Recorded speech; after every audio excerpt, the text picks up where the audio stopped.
रैलियां, पदयात्रा राजस्थान में निकलती रहे, लेकिन कांग्रेस की भारत जोड़ो यात्रा पर रोक लगाने के लिए सुझाव स्वास्थ्य मंत्री जी दे रहे हैं। स्वाभाविक है कि उससे ये साफ नजर आता है कि भारतीय जनता पार्टी और राष्ट्रीय स्वयंसेवक संघ घबराए हुए हैं। भारत जोड़ो यात्रा समाप्त होने के बाद हम इस अभियान को घर घर ले जाना चाहते हैं और इसके लिए हाथ से हाथ जोड़ो अभियान हर घर तक पहुंचने का एआईसीसी ने तय किया है। मुझे इस बात की प्रसन्नता है कि तेलंगाना प्रदेश कांग्रेस कमेटी ने इसकी रूपरेखा बनाने की प्रक्रिया प्रारंभ कर दी है और उसकी मीटिंग भी हो चुकी है। 30 जनवरी 2023 तक भारत जोड़ो यात्रा श्रीनगर तक पहुंचने की हमारी योजना है और हमें विश्वास है कि हम लोग अपने लक्ष्य को पूरा करेंगे।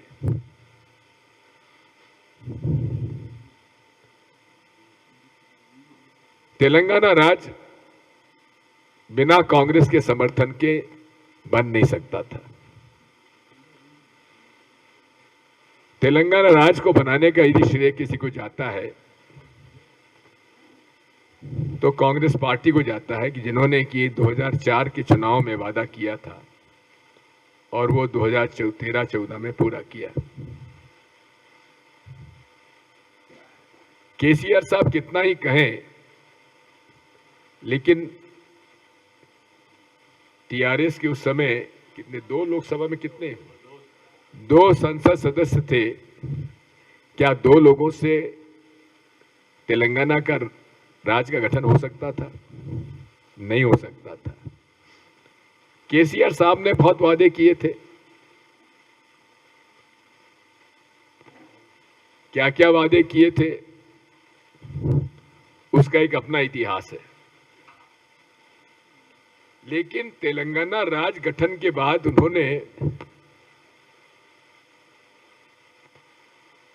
कांग्रेस के खिलाफ अपना अभियान चलाया।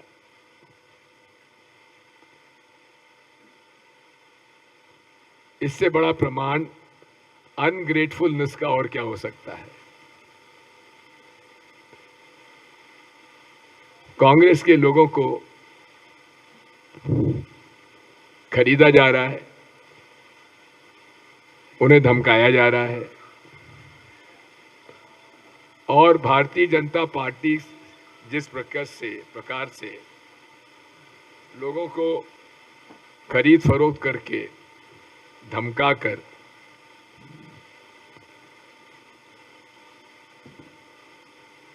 शामिल कर रही है, उसी प्रकार से केसीआर साहब भी तेलंगाना में कर रहे हैं। पूरे प्रदेश में परिवार राज चला हुआ है। भ्रष्टाचार के रिकॉर्ड तोड़ जा रहे हैं। ये भी एक बात समझ में नहीं आती कि केसीआर साहब के टीआरएस अब वो बीआरएस हो गया है। बीआरएस और बीजेपी के क्या संबंध है? जितने भी कानून आते हैं, पूर्व टीआरएस और अब की बीआरएस उनका समर्थन क्यों करती है? भाजपा का फ्लोर पे उनका समर्थन और बाहर नूरा कुश्ती।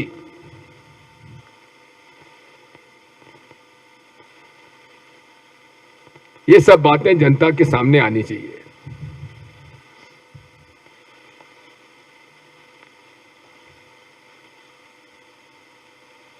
मुझे जानकारी मिली है कि ओवैसी साहब की बिटिया की कल शादी थी, निकाह था, उनको मैं मुबारकबाद देता हूं। लेकिन उनसे ये भी गुजारिश करता हूं कि आप देश में जिस तरह से भारतीय जनता पार्टी अल्पसंख्यक समुदाय को परेशान कर रही है, झूठे आरोप में बंद किए जा रहे हैं, मकान तोड़े जा रहे हैं, बुलडोजर चलाए जा रहे हैं, उनके मकानों पर लिंचिंग की जा रही है, उन पर आप चुप रहते हैं और भाजपा को जिताने के लिए आप उन सीटों पे चुनाव लड़वाते हैं जहां की आपका कोई अस्तित्व नहीं है, केवल भारतीय जनता पार्टी को जिताने के लिए। ये मत करिए। तेलंगाना में राजशेखर रेड्डी जी ने अल्पसंख्यक समुदाय को 4% आरक्षण दिया था, जिससे भारी लाभ हुआ था। युवकों को नौकरी मिली, प्रोफेशनल कॉलेजेस में प्रवेश मिले, उसको 4% से घटाकर 3% कर दिया गया। जबकि 2014 में इन्होंने वादा किया था इलेक्शन मैनिफेस्टो में कि हम 12% करेंगे। आज तक ओवैसी साहब इस पर मौन क्यों हैं? क्यों नहीं इस बारे में बात करते? क्यों केसीआर साहब की आप वो मदद करते हैं जब वो वादे आपके नहीं निभा रहे हैं? क्योंकि उनको भी अपनी दुकान चलानी है। कांग्रेस वो पार्टी है जिसने कभी ना भाजपा से समझौता किया है, ना कभी धार्मिक उन्माद फैलाने वाले संगठनों से कभी समझौता किया है। हम लोग गांधीवादी विचारधारा के लोग हैं। प्रेम सद्भाव के साथ इस भारत के संस्कार और संस्कृति का पालन करते हुए पूरे विश्व को एक परिवार मानते हैं और उसी के लिए हम लोगों ने भारत जोड़ो यात्रा प्रारंभ की है। साथियों, राजनीति में महत्वाकांक्षाएं होना स्वाभाविक है और हर व्यक्ति की महत्वाकांक्षाएं होती हैं, लेकिन पार्टी का अनुशासन सर्वोपरि होता है। मैं सभी कांग्रेस जनों को और विशेषकर बड़े जितने सीनियर लीडर्स हैं कांग्रेस पार्टी के, उनसे हाथ जोड़कर यही प्रार्थना करूंगा कि वे जो भी बात करना है पार्टी के अंदर करें, पार्टी की लीडरशिप से करें, लेकिन आरोप प्रत्यारोप लगाने की आवश्यकता नहीं है।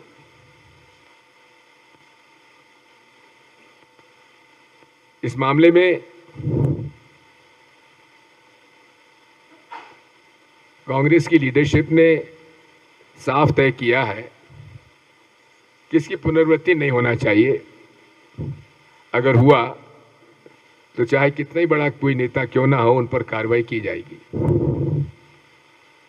साथियों, मैं कल सभी से मिला हूं और स्वाभाविक है कई शिकायतें हो सकती हैं। मैंने सबको सुना है, सबसे बातचीत की है और इसका हल निकालेंगे।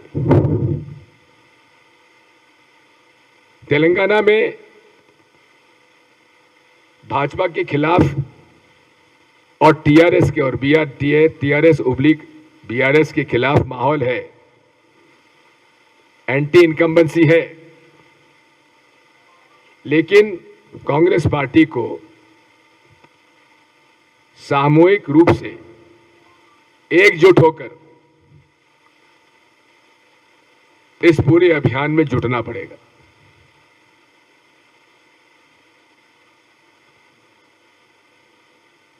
एकता आवश्यक है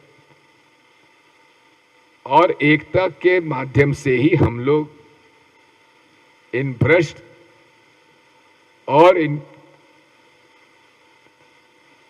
सत्ता लोलुप्त पार्टियों को हरा सकते हैं। कई बार पत्रकार मुझसे कहते थे कि विपक्ष ठंडा क्यों पड़ा है। कांग्रेस सड़कों पर क्यों ना है। अब हम सड़कों पर हैं लेकिन मीडिया फिर चुप क्यों है। आप सभी लोग कहते थे कि भाजपा के खिलाफ इतना माहौल है, कांग्रेस चुप क्यों है, सड़कों पर क्यों ना है, नहीं है। अब हम सड़कों पर हैं तो आप क्यों चुप हैं। आप भी कुछ हमारी मदद करिए, निष्पक्ष मदद करिए। हम कोई एहसान आप पर से नहीं लेना चाहते। जो जन समर्थन मिल रहा है उसको दिखाया क्यों नहीं जा रहा है, उसको बताया क्यों नहीं जा रहा है। इस मामले में आप सबसे यही प्रार्थना है। आप सब लोग यहां पधारे, आप सबका आभार। आज पीवी नरसिम्हा राव जी की पुण्यतिथि है। हम इस अवसर पर उनको अपनी विनम्र श्रद्धांजलि देते हैं और निजी तौर पर मुझ पर उनकी सदैव बड़ी कृपा रही है और उनका बड़ा प्रेम मुझे मिला।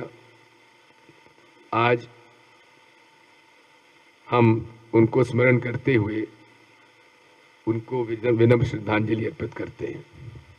जो प्रश्न हो सके तो पूछ लीजिए, मैं उत्तर दूंगा।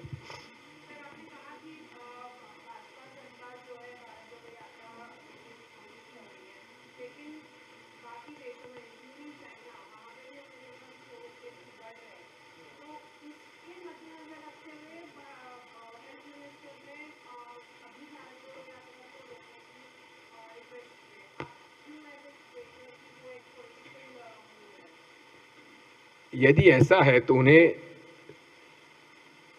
मैंने 3 प्रश्न किए हैं उनसे। पहला एक है, क्या उन्होंने भारत सरकार ने मेडिकल इमरजेंसी डिक्लेयर की है, नंबर 1। नंबर 2, नेशनल लॉकडाउन करने की उनकी कोई योजना है।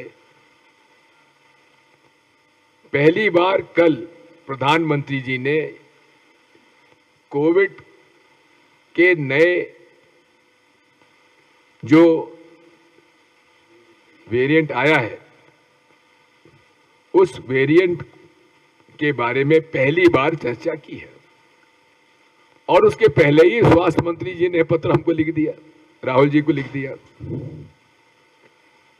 और अभी भी अगर आप देखेंगे कि एम्स के भूतपूर्व डायरेक्टर डॉक्टर गुलारिया ने कहा है कि अभी हमारे पास भारत में कोई अप्रत्याशित रूप से कोविड केसेस की बढ़ोतरी नहीं हुई है। फिर भी हमें सचेत रहने की आवश्यकता है। जो इंटरनेशनल फ्लाइट्स आ रही हैं, विशेषकर उन राज्यों देशों से जहां इंसिडेंस बढ़ा है, जिसमें चीन भी शामिल है, वहां की इंटरनेशनल फ्लाइट्स पर रोक लगाना चाहिए। इंटरनेशनल फ्लाइट्स का पूरा स्क्रूटिनी होना चाहिए। अभी उन्होंने केवल 2% थर्मल स्क्रीनिंग का निर्णय लिया है, जो कि बहुत कम है। 100% स्क्रीनिंग होने की आवश्यकता है, विशेषकर उन देशों से जो लोग आ रहे हैं जहां इंसिडेंस ऑफ कोविड बढ़ा है। रेवंत रेड्डी लोकसभा के अंदर सत्र चला हुआ है, तो आप समझते हैं कि लोकसभा में 3 लाइन व्हिप लगा हुआ है। मेरी उनसे मुलाकात हुई है परसों और हम लोग सब मिलकर काम कर रहे हैं।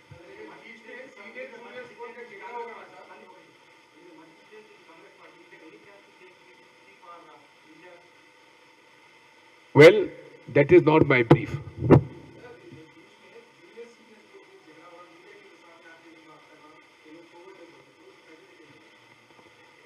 बात यह है कि जब मैं पीसीसी प्रेसिडेंट बना था मध्य प्रदेश में, तो मैं केवल 38 साल का था। राजशेखर रेड्डी जी यहां बने थे, केवल 34 साल के थे और उस समय स्टॉलवर्ड्स थे मध्य प्रदेश में, आंध्रा, यूनाइटेड आंध्रा में। लेकिन वे एक सफल प्रदेश कांग्रेस के अध्यक्ष बने और एक सफल मुख्यमंत्री रहे। मध्य प्रदेश में भी उस समय प्रकाश चंद्र सेठी, श्यामाचरण शुक्ल, अर्जुन सिंह जी, विद्याचरण शुक्ल जी, डॉक्टर शंकर दयाल शर्मा, माधवराव सिंधिया, कमलनाथ जी, मोतीलाल वोरा जैसे सीनियर लोग थे। इसमें जूनियर सीनियर नहीं होता है, अवसर की बात होती है। यस,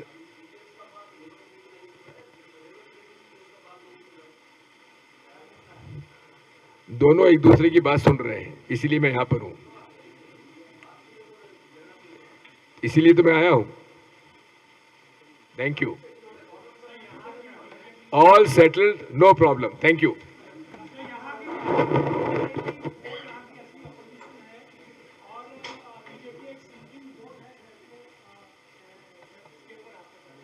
बीजेपी क्या कह रही है? Yes, yes, that is why we defeated him, BJP in Himachal Pradesh, which has got 98% Hindus.